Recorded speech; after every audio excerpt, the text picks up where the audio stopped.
जितिया का व्रत संतान की लंबी उम्र के लिए माताएं करती हैं। ये व्रत 3 दिन तक चलता है। सप्तमी के दिन नहा खा, अष्टमी के दिन निर्जला व्रत और नवमी के दिन पारण। इन तीनों चीजों का महत्व होता है इस व्रत में। ये व्रत तब तक पूर्ण नहीं माना जाता जब तक इस व्रत की कथा पढ़ी या सुनी ना जाए। इसलिए आज हम जितिया के व्रत की 5 कथाएं सुनाते हैं। पहली कथा, नर्मदा नदी के पास एक नगर था, कंचनवटी। उस नगर के राजा का नाम था मालकेतु तथा नर्मदा नदी के पश्चिम में बालूहटा नाम की मरुभूमि थी, जिसमें एक विशाल पाकड़ का पेड़ था। उस पेड़ पर एक चील रहती थी। उस पेड़ के नीचे एक सियारिन भी रहती थी। दोनों पक्की सहेलियां थीं। दोनों ने कुछ महिलाओं को देखकर जितिया का व्रत करने का संकल्प लिया और दोनों ने भगवान श्री जितवाहन की पूजा की और व्रत का प्रण लिया। लेकिन जिस दिन दोनों को व्रत रखना था, उसी दिन शहर के एक बड़े व्यापारी की मृत्यु हो गई। उसका दाह संस्कार उसी मरुस्थल पर किया गया। सियारिन को खूब भूख लगने लगी थी। रात होते होते मुर्दा देखकर वो खुद को रोक ना सकी और उसका व्रत टूट गया। पर चील ने संयम रखा और नियम एवं श्रद्धा से अगले दिन तक व्रत किया और पारण किया। फिर अगले जन्म में दोनों सहेलियों ने ब्राह्मण परिवार में पुत्री के रूप में जन्म लिया। उनके पिता का नाम था भास्कर। चील बड़ी बहन बनी और उसका नाम सिलवती रखा गया। सिलवती की शादी बुद्धिसेन के साथ हुई। सियारिन छोटी बहन के रूप में जन्मी और उसका नाम कपूरावती रखा गया। उसकी शादी उस नगर के राजा मालकेतु से हुई। अब कपूरावती कंचनवटी नगर की रानी बन गई। भगवान जितवाहन के आशीर्वाद से सिलवती के 7 बेटे हुए, पर कपूरावती के सभी बच्चे जन्म लेते ही मर जाते थे। कुछ समय बाद सिलवती के 7 पुत्र बड़े हो गए। वे सभी राजा के दरबार में काम करने लगे। कपूरावती के मन में उन्हें देखकर ईर्ष्या की भावना आ गई। उसने राजा से कहकर सभी बेटों के सर कटवा दिए। उन्हें 7 नए बर्तन मंगवाकर उसमें रख दिए और लाल कपड़े से ढककर सिलवती के पास भिजवा दिया। यह देखकर भगवान जितवाहन ने मिट्टी से 7 भाइयों के सर बनाए और सभी के सिर को उसके धड़ से जोड़कर उन पर अमृत छिड़क दिया। इससे उनमें जान आ गई। 7 युवक जिंदा हो गए और घर लौट आए। जो कटे सर रानी ने भेजे थे वे फल बन गए। दूसरी ओर रानी कपूरावती बुद्धिसेन के घर से सूचना पाने को व्याकुल थी। जब काफी देर तक सूचना नहीं आई तो कपूरावती स्वयं बड़ी बहन के घर आ गई। वहां सबको जिंदा देखकर वो सन्न रह गई। जब उसे होश आया तो बहन को उसने सारी बात बताई। अब उसे अपनी गलती पर पछतावा हो रहा था। भगवान जितवाहन की कृपा से सिलवती को पूर्व जन्म की बातें याद आ गईं और वो कपूरावती को लेकर उसी पाकड़ के पेड़ के पास गई और उससे सारी बातें बताई। कपूरावती बेहोश हो गई और मर गई। जब राजा को इसकी खबर मिली तो उन्होंने उसी जगह पर जाकर पाकड़ के पेड़ के नीचे कपूरावती का दाह संस्कार कर दिया। हे भगवान जितवाहन, जैसे सिलवती के बेटे की रक्षा आपने की, वैसे ही हर माता के बच्चों की रक्षा आप करना। अब मैं आपको दूसरी कथा सुनाती हूँ। जितवाहन एक गंधर्व राजकुमार थे जो बेहद उदार और परोपकारी इंसान थे। उनके पिता ने राजपाट छोड़ दिया और वन में चले गए, जिसके बाद जितवाहन को राजा बना दिया गया। ये राज काज ठीक से चला रहे थे, लेकिन उनका मन उसमें नहीं लग रहा था। एक दिन वे राजपाट भाइयों को सौंपकर अपने पिता के पास ही वन में चले गए। वहां उनका विवाह मालवती नाम की कन्या से हुआ। एक दिन वन में वो एक वृद्धा से मिले। उनका संबंध नागवंश से था। वह काफी डरी और सहमी थी और रो रही थी। जितवाहन की नजर उस पर पड़ी तो उनसे रहा नहीं गया और उनसे रोने का कारण पूछा। उसने बताया कि पक्षी राज गरुड़ को नागों ने वचन दिया है कि हर रोज एक नाग को उसके पास आहार स्वरूप भेजा जाएगा और उससे वे अपनी भूख शांत कर लिया करेंगे। उस वृद्धा ने कहा कि आज उसके बेटे की बारी है। उसका नाम शंखचूड़ है। यह आज पक्षी राज गरुड़ का निवाला बन जाएगा। यह कहकर वृद्धा रोने लगी। इस पर दयावान जितवाहन ने कहा कि आपके बेटे को कुछ नहीं होगा।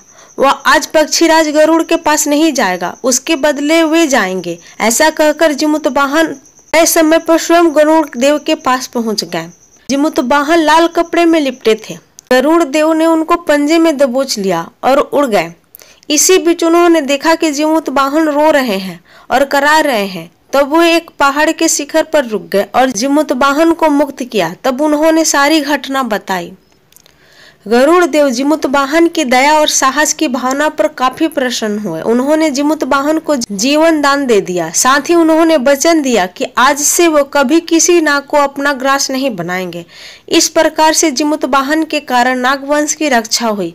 इसके बाद से ही अश्विनी मास के कृष्ण पक्ष की अष्टमी को जिमुतवाहन की पूजा की जाती है और जीवित पुत्रिका का निर्जला व्रत रखा जाता है, क्योंकि इस दिन नाग कन्या अपने बेटे के वियोग में पूरे दिन निर्जला रही थी और जितवाहन भगवान ने उनके बेटे की रक्षा की। इसलिए माताएं आज के दिन निर्जला व्रत रखती हैं, अपने बेटे की लंबी उम्र की कामना करती हैं।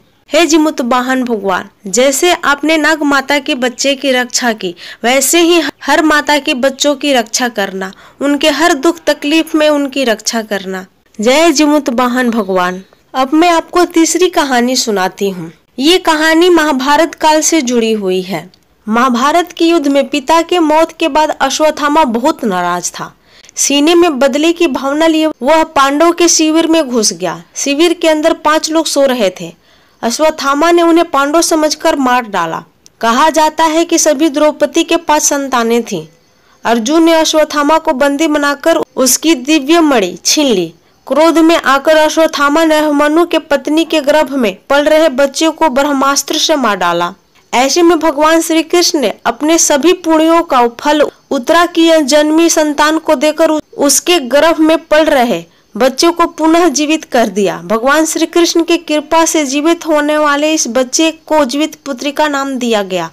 तभी से संतान की लंबी उम्र और मंगल कामना के लिए हर साल जितिया का व्रत रखने की परंपरा निभाया जाता है। माना जाता है कि जैसे श्री कृष्ण ने उत्तरा के बच्चे की रक्षा की, वैसे ही सभी माताओं की बच्चों की रक्षा करेंगे, इसलिए जितिया का व्रत रखा जाता है। अब मैं आपको चौथी कहानी सुनाती हूँ। एक गांव में एक बुढ़ी अम्मा अपने बेटे के साथ रहती थी। वो हर साल जितिया का व्रत बड़ी विधि विधान और नियम के साथ करती थी। पहले नहा खा, फिर निर्जला व्रत और उसके बाद कढ़ी और चावल का पारण किया करती थी। एक बार जब जितिया का व्रत आया तो अम्मा ने व्रत रखा और अगले रोज अपने बेटे से कहा, बेटा घर में लकड़ियां नहीं है खाना बनाने के लिए, जा तू जंगल से लकड़ियां काट ला। लड़का रस्सी और कुल्हाड़ी लेकर जंगल की ओर चल पड़ा। लड़के को जंगल से आने में देर हो रही थी। बुढ़ी अम्मा को बहुत तेज भूख लगी थी, सो उन्होंने रात का बचा हुआ खाना खा लिया। उधर लड़का लकड़ियां काटकर वहां से निकलने ही वाला था, तभी उसके सामने एक अजगर आ गया। इधर जैसे जैसे अम्मा बासी खाना खा रही थी, वैसे वैसे अजगर उसके बेटे को निगल रहा था। जैसे ही अम्मा ने खाना खाकर थाली धो के रखा, वैसे ही वो अजगर पूरा उनके बेटे को निगल गया। अम्मा खाना खाने के बाद लड़के का इंतजार करने लगी। सुबह से शाम हो गया पर लड़का घर वापस नहीं आया। अम्मा खूब रो रही थी कि मेरा लड़का जंगल में गया लकड़ी काटने के लिए और अभी तक क्यों नहीं लौट के आया। गांव वाले भी उनको देख करके परेशान हो रहे थे और वो जंगल की ओर उनके लड़के को ढूंढने निकल गए। वहां गए तो उन्होंने कहीं पे उनके लड़के को नहीं पाया। थक हार के वो घर लौट आए। गांव की औरतों ने अम्मा से कहा, अम्मा कल आपका व्रत था, सुबह से आपने कुछ नहीं खाया होगा, आप कुछ खा लो। तो अम्मा ने कहा, नहीं, भूख लगी थी तो रात का बचा हुआ खाना मैंने खा लिया था। तब गांव की औरतें कहने लगी कि अम्मा हर बार आप कढ़ी और चावल का पारण करती थी, इस बार आपने ऐसा क्यों किया। तब अम्मा ने कहा कि मुझे बहुत तेज भूख लगी थी, मैंने सोचा जब तक वो लकड़ियां लेकर के आएगा और मैं खाना बनाऊंगी तब तक मैं यही खा लेती हूँ। गांव वालों ने कहा, अम्मा आपको ऐसा नहीं करना चाहिए था। अम्मा बेचारी पछताती रह गई। ऐसे ही 1 साल गुजर गया पर उनका लड़का घर लौट के नहीं आया। अम्मा दिन रात रोती रहती थी और अपने बेटे का इंतजार करती रहती। 1 साल बाद जब जितिया आया तो गांव की औरतों ने कहा, अम्मा फिर से व्रत रखो जितिया का। अम्मा ने कहा कि मेरा बेटा तो आया नहीं अब तक, मैं किसके लिए व्रत रखूं, पता नहीं कहाँ है। तो औरतों ने कहा कि अम्मा कहीं पे भी है, सही सलामत होगा, आपको व्रत रखना चाहिए। बुढ़ी अम्मा ने व्रत रखा। पारण वाले दिन गांव की औरतों ने अपने घर से कढ़ी चावल कोड़े उनको खाने के लिए दे गईं। अम्मा जैसे जैसे कढ़ी चावल खाती गई वैसे वैसे ही वो अजगर उनके बेटे को बाहर उगलता गया। जैसे ही अम्मा ने खाना खाकर थाली धो के रखा, वैसे ही उस अजगर ने उनके बेटे को पूरा बाहर उगल दिया और उनका लड़का सही सलामत बाहर आ गया। लड़के ने जब सामने अजगर को देखा तो बहुत ज्यादा डर गया। तब उस अजगर ने कहा कि चिंता मत करो, मैं तुम्हें कुछ नहीं करूंगा। 1 साल से मैं अपने पेट में रखा हूँ, अगर खाना होता तो अब तक खा चुका होता। तब उस लड़के ने कहा कि आपने ऐसा क्यों किया फिर मेरे साथ? तब उस अजगर ने कहा कि पारण वाले दिन तुम्हारी माँ ने बासी खाना खा लिया था, इस वजह से मैंने तुम्हें निगल लिया था। पर इस बार तुम्हारी माँ ने विधि विधान के साथ फिर से जिउतिया का व्रत किया और अच्छे से पारण किया, इसलिए मैं फिर से तुम्हें जीवन दान दे रहा हूँ। जाओ, तुम्हारी माँ तुम्हारा घर पे इंतजार कर रही होगी। वो लड़का लकड़ियाँ काटता है और देखता है कि बांधने के लिए तो कहीं रस्सी नहीं है। तो अजगर बोला कि चिंता मत करो, मैं अभी रस्सी का रूप ले लेता हूँ, मुझ में ही बांध के ले चलो। अजगर पतला सा रस्सी सा बन गया और उसी में बांधकर वो लड़का अपनी लकड़ियाँ का गठरी लेकर घर आया। बूढ़ी अम्मा अपने लड़के को देखते ही खुश हो गई। तब उन्होंने पूछा, बेटा तुम कहाँ थे 1 साल से? तो उस लड़के ने कहा कि माँ, एक अजगर मुझे निगल गया था क्योंकि आपने बासी खाना खाया था। इस बार जब आपने अच्छे से व्रत किया और नियम से पारण किया तो उस अजगर ने मुझे बाहर उगल दिया। इसीलिए कहा जाता है कि कोई भी व्रत नियम और विधि विधान के साथ करना चाहिए। हे जीतबंधन भगवान, जैसे आपने बूढ़ी अम्मा के बेटे की रक्षा की, उनको जीवन दान दिया, वैसे ही हर माँ के बच्चे का रक्षा करना, उन्हें हमेशा सुखी सलामत रखना। जय जीतवाहन भगवान। चलिए अब मैं आपको 5वीं कहानी सुनाती हूँ। इसी गांव में 2 बहनें रहा करती थीं। एक का नाम दुखनी था और दूसरे का नाम सुखनी। दोनों के नाम के अनुसार ही उनके कर्म किस्मत थे। दुखनी बहुत ज्यादा दुखी थी और सुखनी बहुत ज्यादा अमीर। दुखनी अपनी बड़ी बहन सुखनी के यहाँ घर में काम किया करती थी, झाड़ू बर्तन पोछा खाना बनाना।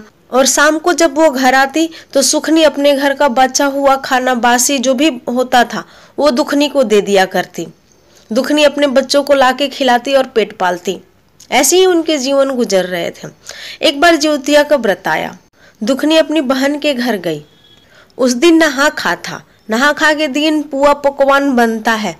दुखनी ने अपने बहन के घर में सारा दिन काम किया, पुआ पकवान बनाया, सब अच्छे से उनके घर में खाने की तैयारी की।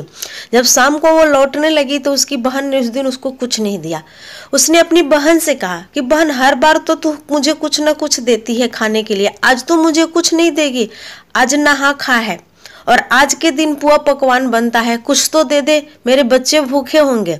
तब सुखनी ने कहा कि देख, आज मेरे घर पे कुछ नहीं है, जा, आज कुछ नहीं बचा हुआ है, कल जब आना तो ले जाना। दुखनी बेचारी दुखी दिल से वहां से चलने लगी। तब उसे याद आया कि जब मैंने आटा छाना था उसका चोकर बचा हुआ था। उसी चोकर को लेकर दुखनी अपने घर आ गई। घर के पास से गेनहारी का और नूनी का साग तोड़ के लाई और उसका साग उबाला और उसी चोकर का एक मोटा सा रोटी बनाकर आग पे सेक के रख दिया। बच्चे बेचारे रोते रहे। माँ, हर किसी के घर में तो आज पुआ पकवान बना हुआ है और आप मुझे ये चोकर की रोटी दे रहे हो और ये साग। दुखनी बोली, बेटा जो है वो खा लो, क्या कर सकती हूँ, आज तुम्हारी मौसी ने कुछ नहीं दिया। बच्चे बेचारे रोते रोते सो गए, वो खाना नहीं खाए। बच्चों को ऐसे भूखा सोते देख दुखनी भी बहुत रोई। वो अपने किस्मत को कोस रही थी कि हे भगवान, ऐसी मेरी किस्मत है, आज के दिन सबके घर में कैसे पकवान पक रहे हैं, सबके बच्चे इतने हंसी खुशी से खा रहे हैं, लोग जिउतिया का व्रत इतने धूमधाम से कर रहे हैं और हमारे घर में बच्चों को खाने के लिए तक कुछ नहीं है, मेरे बच्चे आज भूखे सो गए। वो बेचारी उसी साग को खा के पानी पी और सो गई। जब आधी रात हुई तो उसके दरवाजे पे किसी ने आवाज दी। वो बाहर निकल के गई तो देखा कि एक बूढ़े बाबा है। वो बूढ़े बाबा कोई और नहीं, जितवाहन भगवान थे, जो एक बूढ़े का रूप लेकर आए थे। उन्होंने दुखनी से कहा, बेटा मुझे बहुत भूख लगी है, कुछ खाने को दे दे। दुखनी ने कहा, क्या करूं बाबा, आज तो मेरे घर में खुद कुछ खाने के लिए नहीं है। मेरी बहन हर रोज मुझे कुछ न कुछ जरूर देती थी, चाहे बासी ही सही, पर आज तो उसने मुझे कुछ नहीं दिया, मेरे बच्चे तो खुद भूखे सो रहे हैं। तब बाबा ने कहा, नहीं, जो तूने गेनहारी की साग उबाल के रखा है और जो चोकर की लीटी बना के रखा है उसी में से मुझे दे दे खाने के लिए। दुखनी सोच रही थी कि बाबा को कैसे पता चला कि मैंने घर में गेनहारी के साग उबाल रखा है और चोकर की लीटी बना रखा है।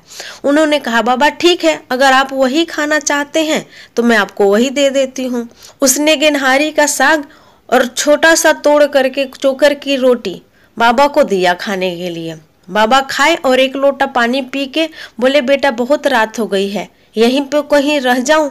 तब दुखनी ने कहा बाबा ऐसा तो नहीं है हमारे घर में कि आपको आराम से रख सकूं, पर बाबा आ जाओ, एक कोने में आप भी रह लो। उसने एक फटी हुई चादर बाबा को दिया और बाबा वहीं पे लेट गए। सुबह जब जाने लगे तो उन्होंने कहा बेटा मैं तेरे से बहुत खुश हूँ, मांग, तू क्या मांगती है? मैं तुझे एक वरदान देना चाहता हूँ। तब दुखनी ने कहा बाबा मुझे धन दो, दौलत दो, लाल दो, पीला दो। इतना कहना था कि उसके घर में पीले पीले सोने की बारिश और लाल लाल हीरों की बारिश होने लग गई। उसके उसी समय तत्काल ही एक महल बन गया। घोड़े हाथी उसके दरवाजे पे आ गए। धन जन से उसका घर भर गया। अगली सुबह जब वो सुखनी के घर काम करने को नहीं गई तो सुखनी सोच रही थी कि देखो आज तो काम करने के लिए भी नहीं आई। गुस्से में वो दुखनी के घर पहुंची तो उसने देखा तो उसके घर के पास तो बहुत बड़ा महल बना हुआ है। उसने पड़ोस में किसी से पूछा कि बहन ये किसका घर है? यहाँ तो मेरी बहन दुखनी का घर था। तो किसी ने कहा कि नहीं, ये आपकी बहन दुखनी का ही घर है। पता नहीं क्या हुआ, जो रात तक तो यहाँ पर झोपड़ी थी लेकिन आज सुबह महल बना हुआ है। वो दुखनी के पास गई। उसने कहा आज तेरे घर में इतना धन दौलत कहाँ से आ गया? दुखनी ने अपनी सारी रात की बातें बताई। सुखनी ने सोचा ठीक है, अगली बार जब ज्योतिया का व्रत आएगा तो मैं भी ऐसा करूंगी। 1 साल बाद जब ज्योतिया का व्रत आया तो सुखनी ने भी ऐसा ही किया। उसने भी चोकर की रोटी बनाई और गेनहारी और नोनी की साग उबाल के रख दी। रात को बच्चों को खाने के लिए कुछ नहीं दिया। बच्चे रोते रोते सो गए। खुद भी बच्चों के साथ रोने का नाटक करने लगी और रोते रोते सो गई। आधी रात हुई तो वैसे ही जितवाहन भगवान आए। उन्होंने उससे भी खाने के लिए मांगा तो उसने कहा क्या कहूँ बाबा, मेरे घर में तो खाने के लिए कुछ भी नहीं है, यही चोकर की रोटी और गेनहारी और नोनी की साग उबाल के रखी हूँ, लो आप इसी को खा लो। उसने गेनहारी की साग और रोटी का टुकड़ा बाबा को खाने के लिए दिया। बाबा खाना खाए और पानी पी के बोले बेटा मुझे रात को रहने के लिए जगह दे दे। वो बोली ठीक है बाबा, ज्यादा जगह तो नहीं है पर जो है उसी में आप कोने में आके सो जाओ। उसने एक फटी पुरानी चादर बाबा को दे दी। बाबा सुबह जब जाने लगे तो बोले बेटा मैं तेरे से बहुत खुश हूँ, मांग तू क्या मांगती है? उसने भी कहा मुझे लाल दो, मुझे पीला दो, धन दो, जन दो। पर ये क्या, क्योंकि उसने झूठ बोला था। उसके घर में पीले पीले पोटी की और लाल लाल आग की बारिश होने लगी। उसका पूरा घर जल गया। जो जैसा कर्म करता है उसको वैसा ही मिलता है। दुखनी दुखी थी तो भगवान ने उसके दुख को समझा। सुखनी जानबूझकर ऐसा कर रही थी, इसलिए भगवान ने उसकी गलती की सजा दी। हे ज्योतिवाहन भगवान, जैसे आपने दुखनी के घर को धन और जन से भरा, उसके दुख को दूर किया, वैसे ही सारी माताओं बहनों के घर के दुख को दूर करना। उनके घर धन जन पति बच्चों से भरे रखना, उनको हमेशा सुहागन और उनका गोद हमेशा भरे रखना। जय ज्योतिवाहन भगवान।